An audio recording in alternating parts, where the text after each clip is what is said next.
Welcome to the debate.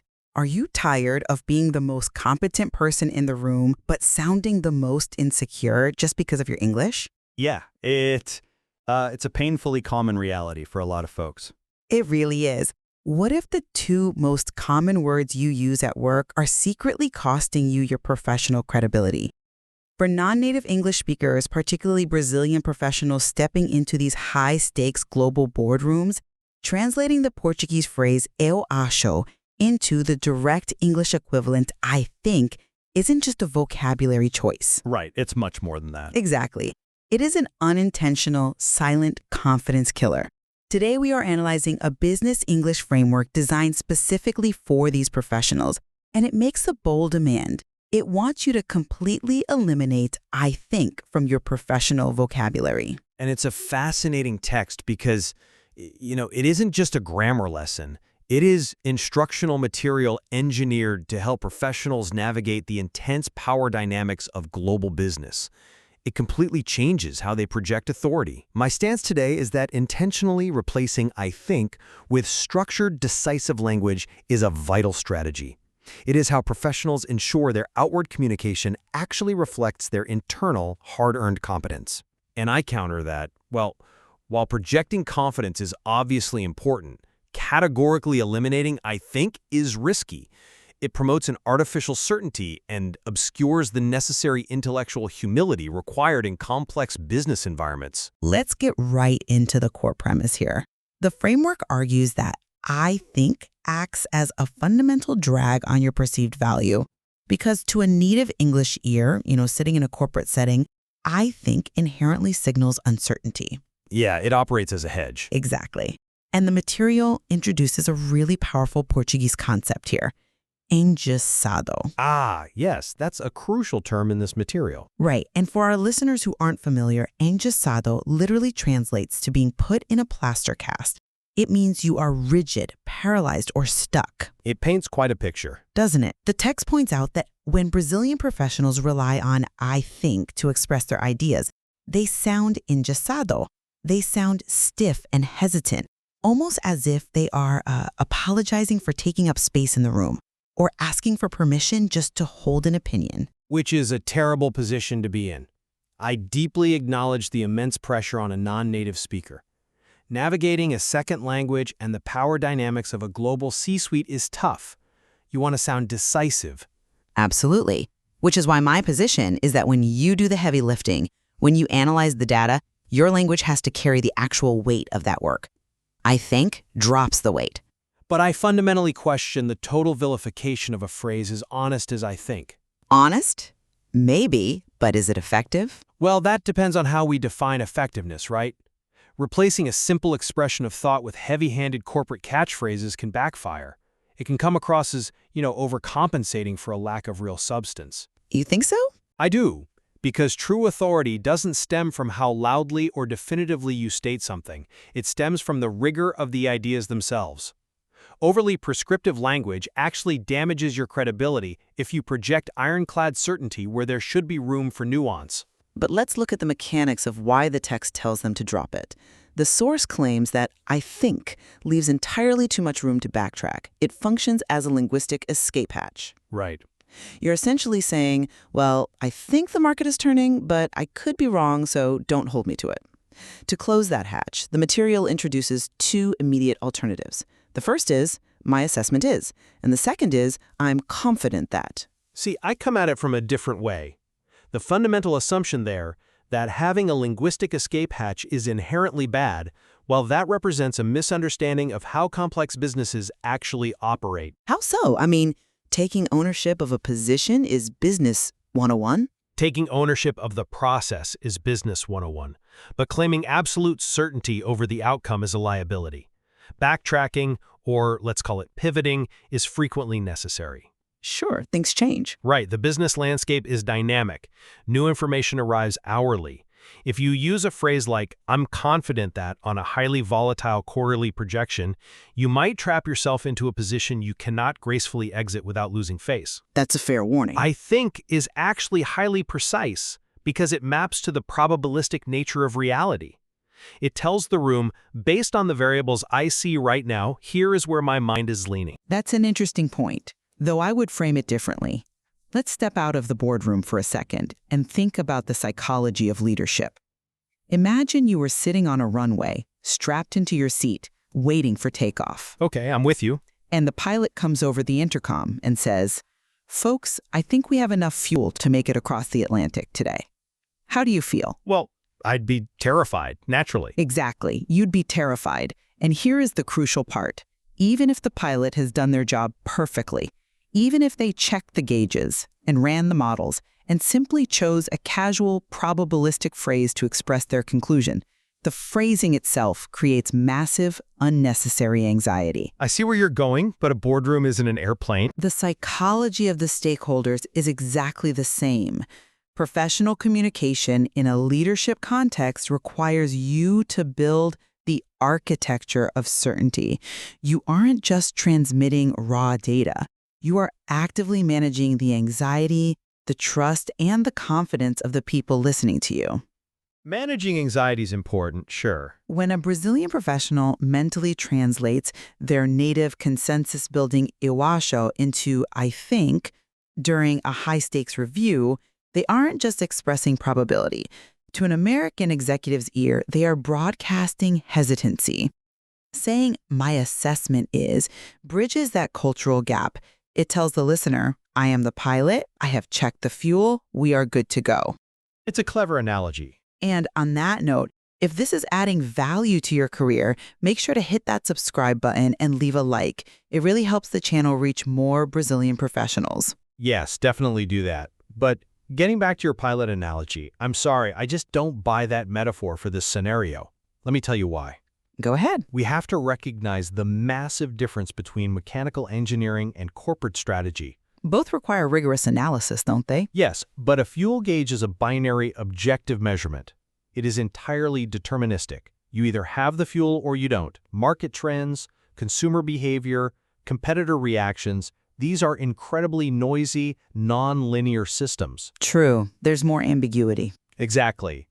I worry that when we train professionals to say, "I'm confident that," instead of "I think," we are essentially teaching them to masquerade subjective forecasting as objective reality. It is epistemic arrogance. I don't think it's arrogance to stand firmly behind your own analysis, but your concern about subjective forecasting brings us perfectly to the next critical layer of this framework. Which is? The text directly addresses how to handle objective reality versus subjective opinion. It introduces phrase number 5.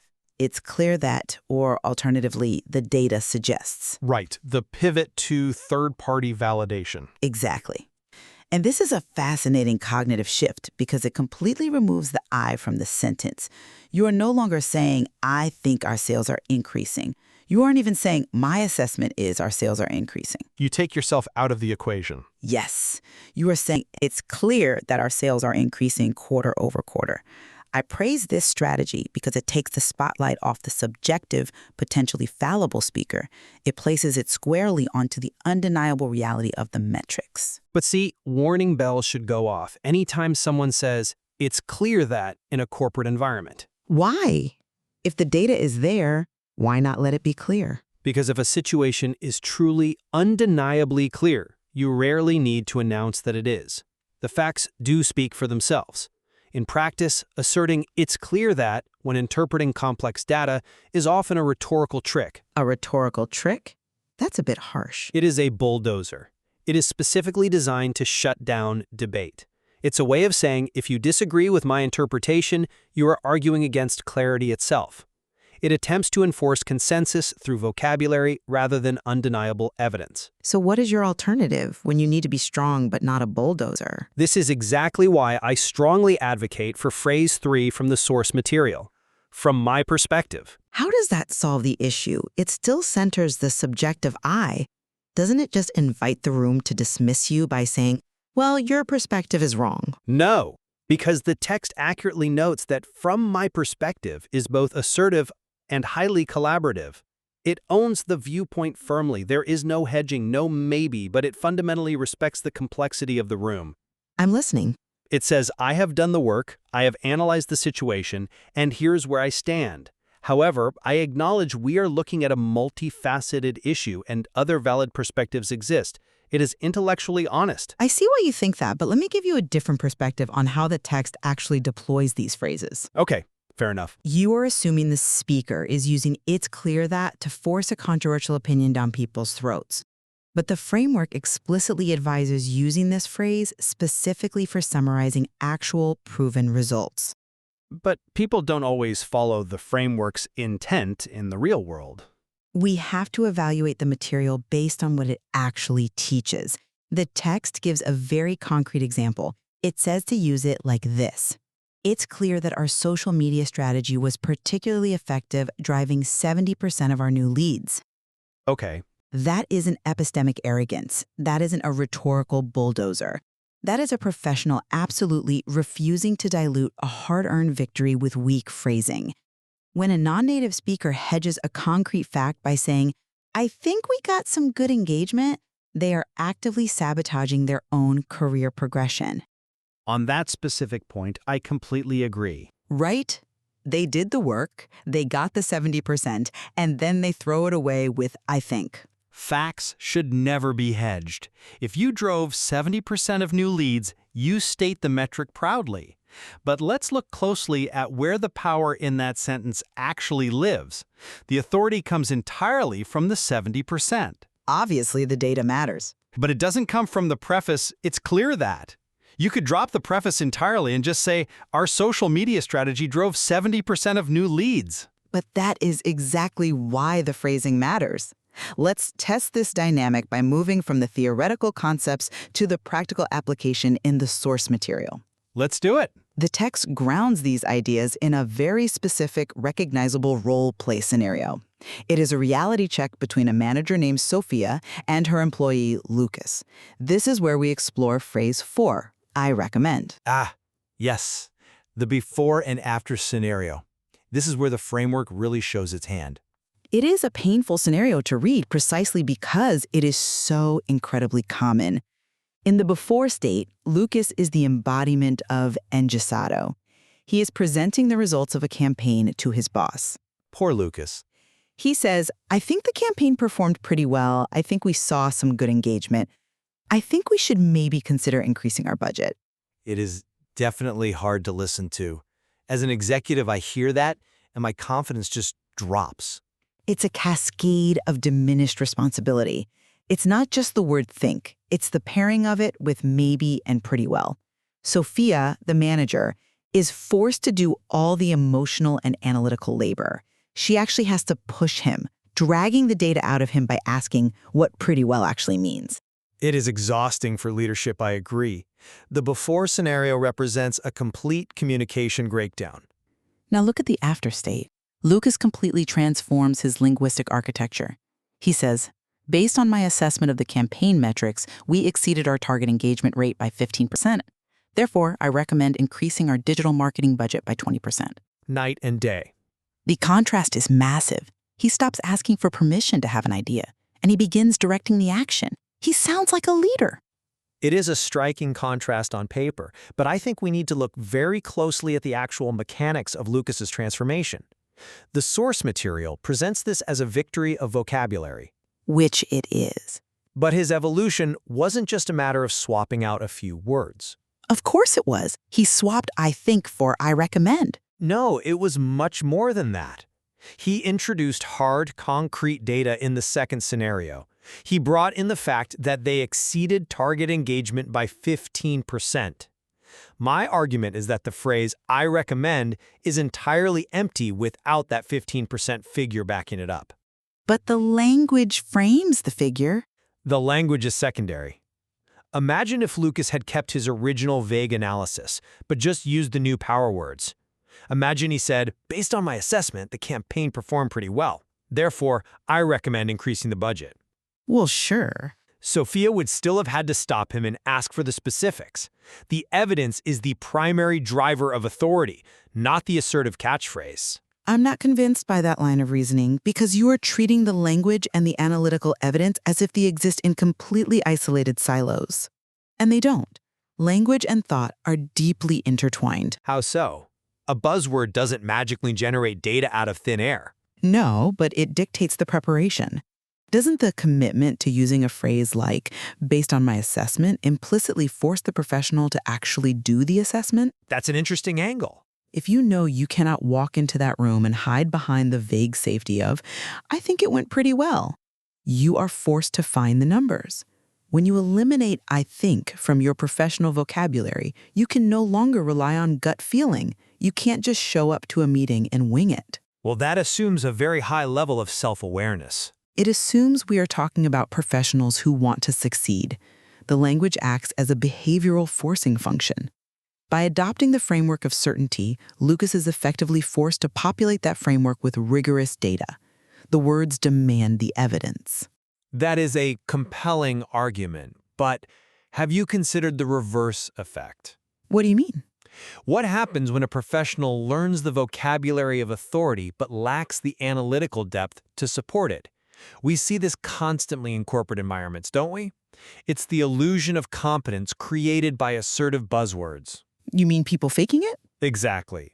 A professional confidently states, "My assessment is that we should pivot the strategy." And because they utilize the correct authoritative cadence, because they didn't hedge, the room accepts it. Even if it's wrong? Yes, the idea goes unchallenged, even if the underlying analysis is incredibly thin or fundamentally flawed. That is the danger of prioritizing prescriptive language over critical thinking. We teach people how to sound like leaders long before they actually know how to think like leaders. We create an environment where overconfidence is rewarded over accuracy. But the source material isn't written for people trying to fake their way through a job. It is explicitly designed for professionals who are competent.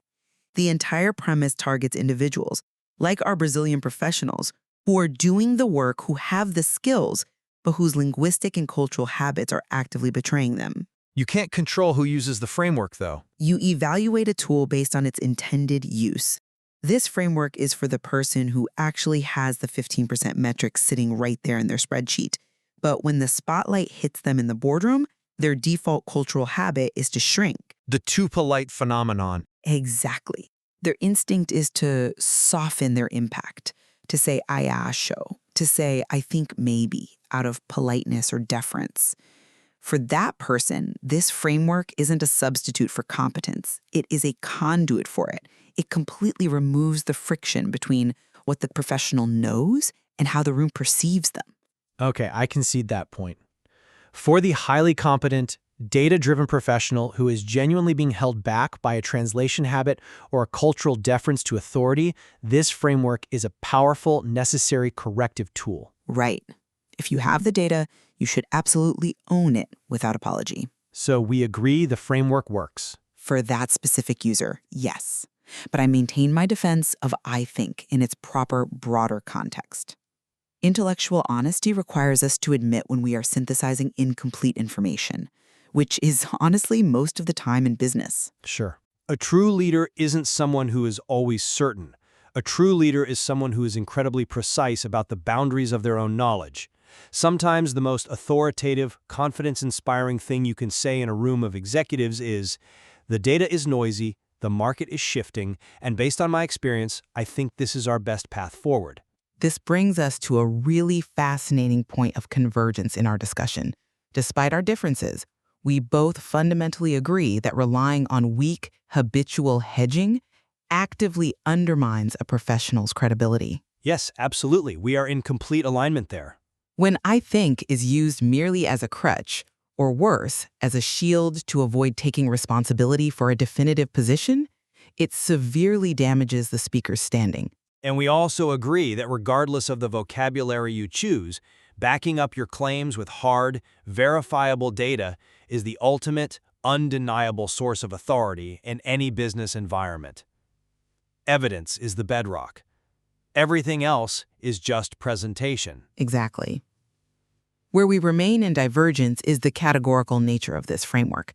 You cannot accept that the specific phrase, I think, is inherently damaging in all contexts, nor do you believe that replacing it with phrases like, it's clear that, is a universally superior strategy.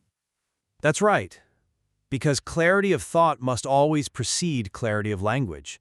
We have to fiercely protect the space for intellectual honesty and probability in business discourse. If we banish "I think," we banish the flexibility to be wrong and to learn. And I maintain my stance that for professionals navigating a second language and a fast-paced global corporate culture, these structured, authoritative phrases are essential tools for survival and growth. They act as a necessary bridge. It's definitely a powerful bridge for many.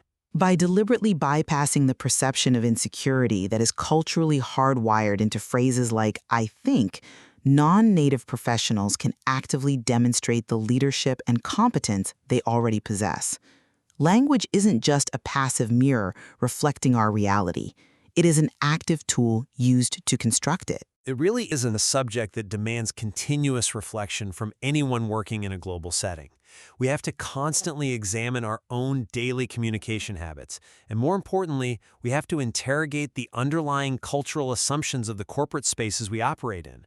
Why do we associate deference with weakness? Why do we associate absolute certainty with competence? Indeed, there is so much more to explore in how our linguistic choices shape our professional reality, our relationships with our colleagues, and ultimately, our success. The ceiling of a building doesn't hold because we hope it will.